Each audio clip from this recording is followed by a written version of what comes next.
Capítulo 10, segunda parte. Gostaria muito de saber o que eles estão fazendo agora, refletiu ela, explicando que os irmãos trabalhavam na fundição quando os viu pela última vez, mas que muitas vezes se gabavam de que iam para Londres.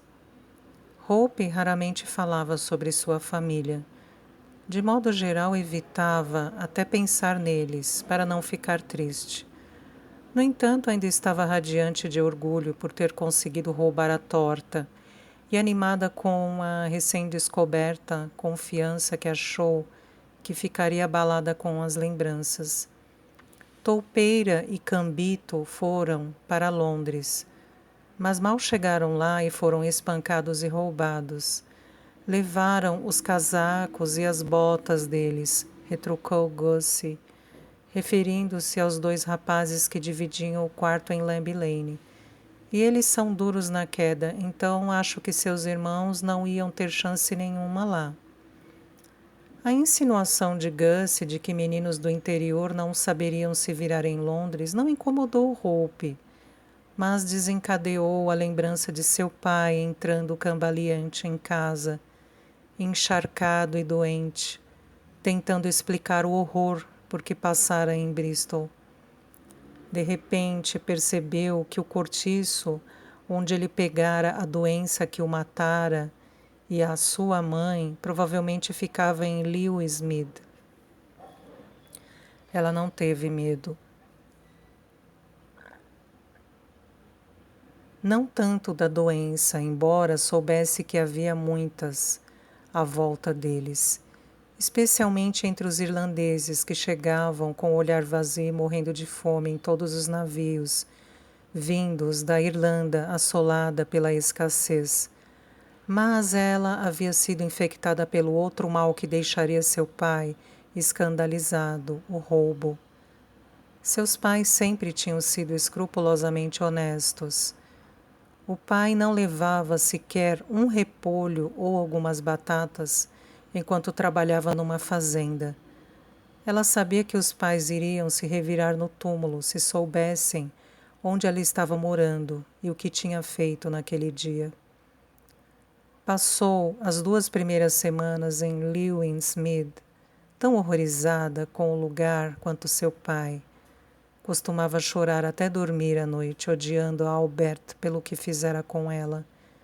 Diante de Gussie e Betsy, porém, precisava parecer corajosa. Afinal, se não fosse por eles, não teria um teto sobre a cabeça. Nell costumava dizer, a gente se acostuma com qualquer coisa. E estava certa. As condições em que vivia, usando a mesma roupa todo dia, nunca sabendo de onde viria a próxima refeição, ela se acostumara a tudo isso. Em pouco tempo, Betsy e Gussie se tornaram sua nova família. E ela abraçou seus pontos de vistas e padrões, deixando de lado aqueles com os quais fora educada. Naquele momento, entretanto, à medida que as imagens de seus pais e de seus irmãos e irmãs lhe vinham à mente em rápida sucessão, sentiu vergonha de perder seus valores antigos. Embora fosse correto e bom demonstrar carinho e lealdade às pessoas que a tinham ajudado quando mais precisava, nunca deveria ter perdido de vista quem ela era de fato ou deixado de ouvir a sua consciência. Lágrimas vieram-lhe aos olhos quando se lembrou de como havia sido amada na infância. Sendo a mais nova da família, fora mais bem alimentada, vestida e educada do que os irmãos. Todos se mostravam orgulhosos por ela ler e escrever tão bem. E Nell sempre dizia que seus pais a tinham deixado continuar tendo aulas, com a esperança de que isso lhe proporcionasse oportunidades que eles nunca haviam tido. No entanto, agora ela se tornara uma ladra vulgar. Os campos congelados que estavam percorrendo, Os bosques à distância, até mesmo o vento frio e penetrante, só a faziam se lembrar mais de casa. Sentia cheiro de fumaça de lenha e de estercos de vaca queimando, e ouvia corvos gralhando nas árvores nuas. No alto da colina diante dela, avistava um pináculo de igreja, e isso evocava a imagem do reverendo Gosling e seus sermões ardentes sobre o pecado. Betsy parou de se queixar do frio quando chegaram ao bosque. Gussie ficou entusiasmado com a abundância de lenha espalhada no chão, mas Hope estava tão sufocada com os sentimentos de vergonha que nem se regozijou por ter sido sua a ideia de vir ali. Começou a encher o saco rapidamente em silêncio, todo o tempo se recriminando. Não fora culpa dela ter que deixar Briargate, nem ter acabado em Lewisham, mas no fundo sabia que não se esforçara muito para sair de lá. No início de janeiro, quando suas contusões começaram a desaparecer, ela tentara encontrar um trabalho respeitável. Perguntou nas lojas, nas tabernas, até em uma ou duas lavanderias, mas as recusas a desanimaram, e era muito menos intimidante ir catar sobras com Gussie e Betsy. Era uma diversão fazer as rondas de armazéns, fábricas e oficinas para procurar nas lixeiras coisas que poderiam vender às lojas marítimas.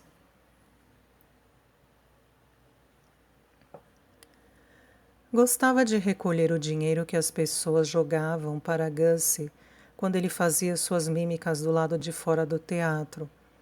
Gostava até de distrair comerciantes enquanto os dois amigos roubavam. Alguns dias antes, Gussie falava sobre a profusão de coisas preciosas que se podia encontrar no meio da lama, na maré baixa, ao longo do rio Avon. Os catadores que trabalhavam lá eram chamados de traquinas da lama. E Hope mal podia esperar pelo clima mais quente para se tornar um deles. Um ano antes, se alguém lhe dissesse que pretendia seriamente ganhar a vida chafurdando na lama imunda, ela ficaria horrorizada. A verdade desagradável, contudo, era que ela se deixara ficar tão apática quanto os outros moradores de Lewisham. Dormia até o final da manhã. Percorria as ruas em vez de procurar um trabalho de fato. E pior, começara a contar com uns copos de gin todos os dias, para bloquear a sórdida realidade da nova vida. A ignorância e a apatia eram os verdadeiros males de Lewisham. Embora se pudesse alegar que os moradores viviam em condições que tornavam quase impossível manterem-se limpos e saudáveis, poucos deles o tentavam, ou até mesmo achavam que isso fosse desejável. O roubo e a prostituição eram as principais ocupações e todo o dinheiro recebido ia para a bebida. As crianças eram empurradas para as ruas para roubar, ou mendigar quase a partir do momento em que aprendiam a andar. E ninguém via nada de errado nisso. Mas Hope não podia reivindicar a ignorância como desculpa para o que quer que fosse. Sabia a diferença entre certo e errado. Tinha ido para a escola e possuía habilidades que nenhum de seus amigos tinha. É certo que caíra naquele poço sem ter culpa, mas precisava encontrar uma saída. Se não o fizesse, acabaria na prisão, ou vendendo o corpo até ficar tão doente que ninguém mais a desejaria. A luz do dia estava se esvaindo, e o vento cada vez mais intenso, quando os três amigos voltaram para casa com sacos pesados de lenha nos ombros. Hope tinha encontrado algumas batatas esquecidas por um fazendeiro no campo, que milagrosamente a geada não enegrecera. Podemos vender uns dos sacos de lenha e obter o suficiente para comprar 2 doses de gin para cada um, sugeriu Betsy ao chegarem à cidade. Vai nevar. Então, vamos precisar da lenha, retorquiu Hope com aspereza. O gin não vai nos aquecer. Olhem só para ela, zombou a mulher. Acha que está no comando agora que aprendeu a roubar? Hope hesitou antes de responder. Sabia que se verbalizasse todos os pensamentos que tivera durante a tarde, seus amigos interpretariam aquilo como uma condenação de seu modo de vida. Eu não aprendi, disse com cuidado. E sei que não me atrevo a tentar novamente. Vou procurar um trabalho de verdade. Não há trabalho para gente como nós, retrucou Betsy. Você já devia ter percebido. Hope esperava aquela reação. Então eu vou recolher lenha para vender. Você nunca vai conseguir recolher o suficiente para vender sem uma carroça, disse Gussie, embora ele a olhasse com simpatia e não com desdém. Mas nunca achei mesmo que você tivesse jeito para ladra. Algumas horas depois, de volta ao quarto com o fogo ardendo e as batatas cozinhando numa panela, com água fervente, Hope tentou com muito jeito explicar de forma mais completa como se sentia. Como esperado, Betsy opôs-se, mas Gussie ficou do seu lado. Eu odiaria ver você virar uma mulher-dama, afirmou ele, usando a expressão dos moradores para a prostituta. Igual a Betsy, ela não faria isso nem que estivesse morrendo de fome. Poderia fazer sim, disse Betsy com malícia, se o cara fosse jovem, rico e bonzinho. Hope riu, pois Betsy gostava de ter a última palavra, e na maioria das vezes ela discutia apenas por gosto. Se um homem assim aparecesse, eu gostaria de me casar com ele, não só de me deitar com ele, replicou Hope. Mas isso não vai acontecer, não com minha aparência. Gussie olhou para ela, avaliando-a. Você é linda, Hope, declarou, evidentemente sem enxergar os cabelos emaranhados e o vestido cinzento, surrado e sujo. Como Betsy pode ter quem quiser, é só decidir. Seu sedutor. Hope sorriu. Mas não adianta eu só querer que um homem me leve para uma boa casa com boa comida na mesa. Tenho que me empenhar para conseguir algo melhor. Nevou naquela noite e durante todo o dia seguinte. Toupeira e Cambito e suas mulheres Josie e Liu ficaram no quarto, todos amontoados, ao redor da lareira. Jogaram cartas, beberam uma garrafa de rum barato que Toupeira trouxera, discutiram e contaram histórias. Hope estava contente por estar abrigada do frio, mas nada satisfeita por ser forçada a passar tanto tempo com os 4 inquilinos da noite. Toupeira e Cambito eram bandidos rudes e de boca suja, incapazes de manter uma conversa, fazendo apenas monólogos sobre canalice. Ela percebera havia semanas que Josie e Liu eram meretrizes e que entregavam seus ganhos aos homens. Os 4 eram tudo o que a deixava nervosa em Lewinsmead. Toupeira, um sujeito baixo e gordo, com olhos escuros bem juntos sob as espessas sobrancelhas negras, ganhou esse apelido porque tinha sido mineiro. Cambito era alto e magro, com uma cicatriz feia na bochecha direita. Viera de Dublin e a única coisa atraente nele era seu sotaque irlandês. Josie e Liu faziam Hope pensar em tripas, brancas, flácidas e sem nada que lhes chamasse a atenção. Tinham o olhar baço e o raciocínio lento, os rostos magros e pálidos não demonstrando qualquer emoção. Todos usavam roupas bastante aceitáveis para os padrões de Lamb Lane.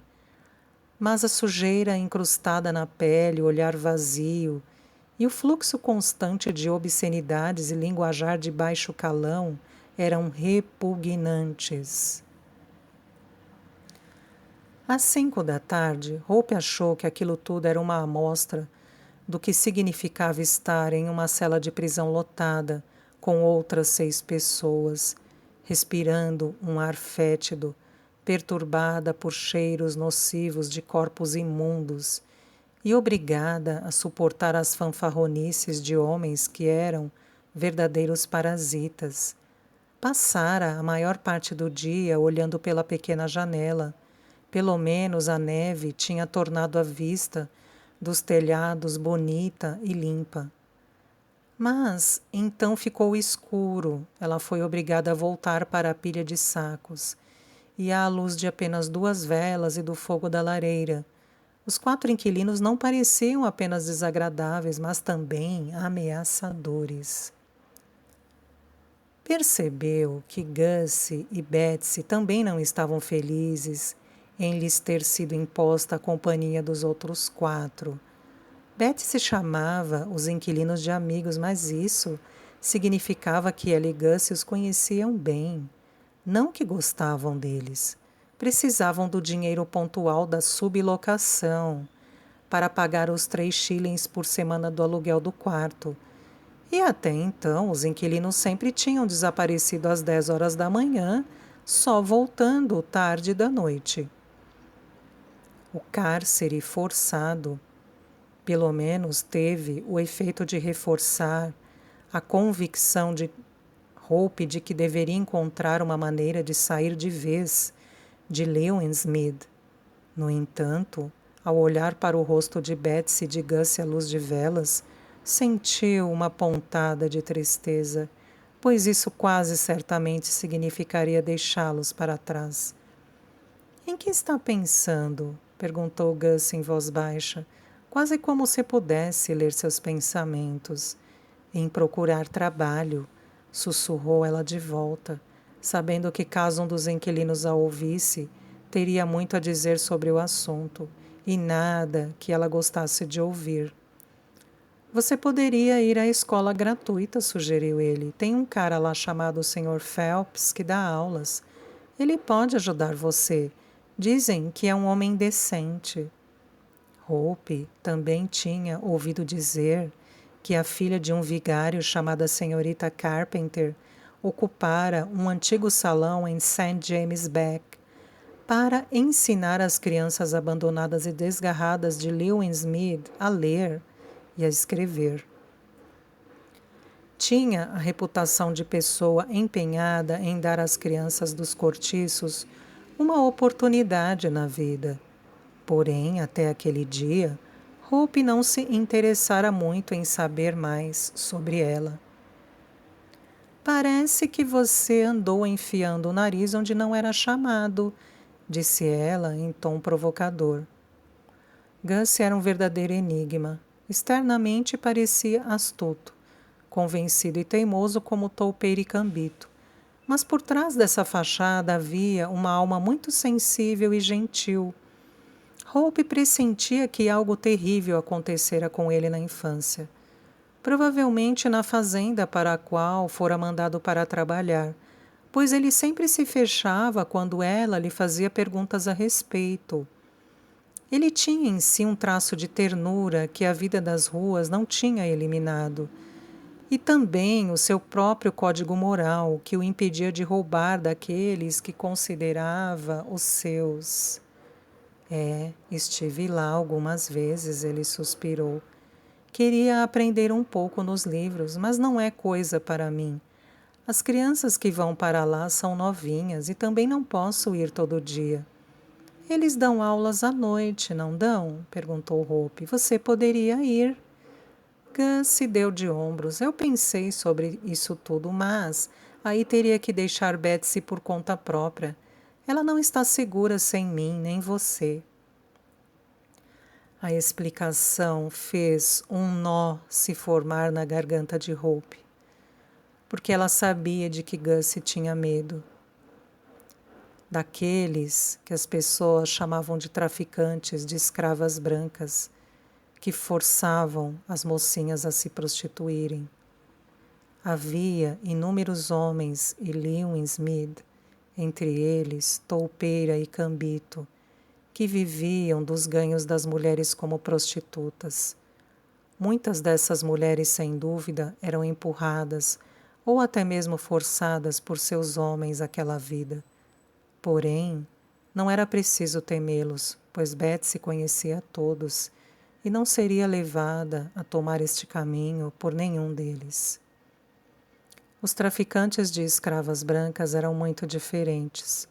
Tinham aparência respeitável, eram bem vestidos e presumia-se encantadores, a julgar pelo número de jovens que acabavam desaparecendo depois de serem vistas conversando com estranhos.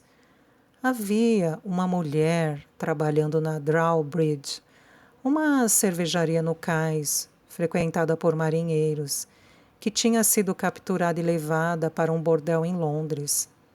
Sua história, verificada pela polícia, que fez uma incursão no bordel depois que ela foi mandada embora porque estava grávida, era que um homem de boa aparência lhe havia oferecido uma bebida e que ela achava que tinha sido drogada. Quando voltou a si, estava amordaçada e amarrada numa carruagem. O bordel tinha uma clientela exclusiva que exigia perversões indescritíveis e não sexo rápido em um beco. As relutantes eram espancadas ou ficavam sem comer. Algumas eram drogadas com láudano, mas dispostas ou não, as moças não recebiam nenhum dinheiro. E era impossível fugir, porque eram proibidas de sair e as portas ficavam trancadas. As pessoas que dirigiam o bordel foram apanhadas e mandadas para a prisão. Mas achava-se que havia outras centenas de lugares como aquele em Londres, e em outras grandes cidades também. De vez em quando apareciam artigos sobre o assunto nos jornais, com listas de nomes de meninas que haviam desaparecido.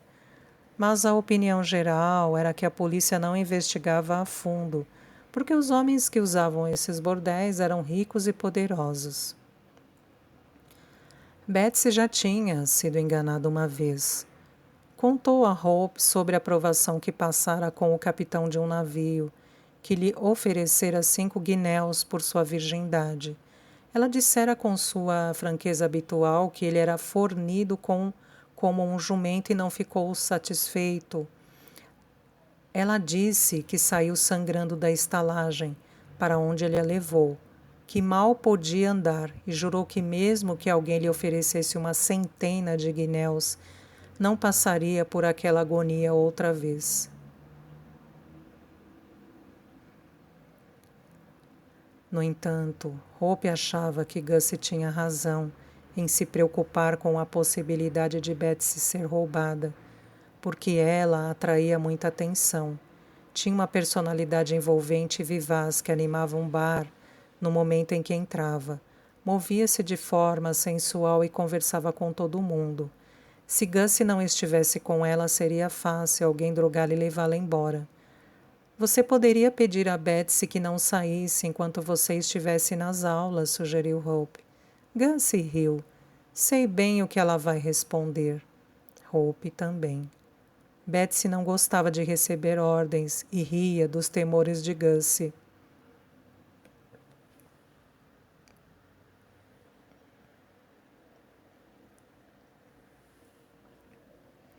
Bem, leve-a com você então, disse Hope. Tenho certeza de que ela também gostaria de aprender a ler. Gussie balançou a cabeça com ar pesaroso. Ela não gosta de gente como a senhorita Carpenter. Hope quase não dormiu naquela noite. Não estava cansada, porque tinha ficado dentro de casa o dia todo. E sua mente girava sem parar, pensando onde poderia conseguir trabalho.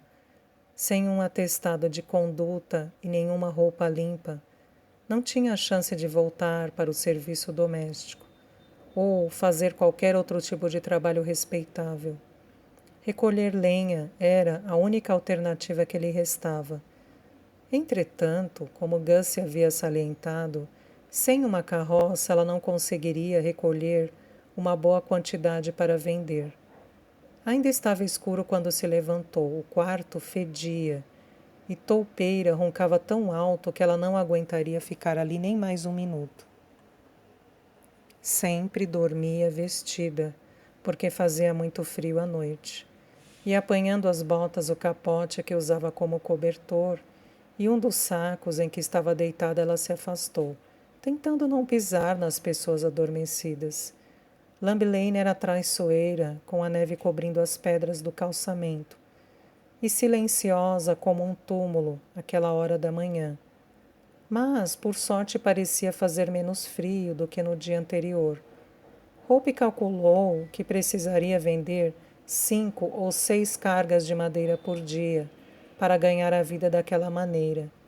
Significava caminhar muito, e um saco cheio de lenha era muito pesado, mas ela conseguiria se fosse determinada.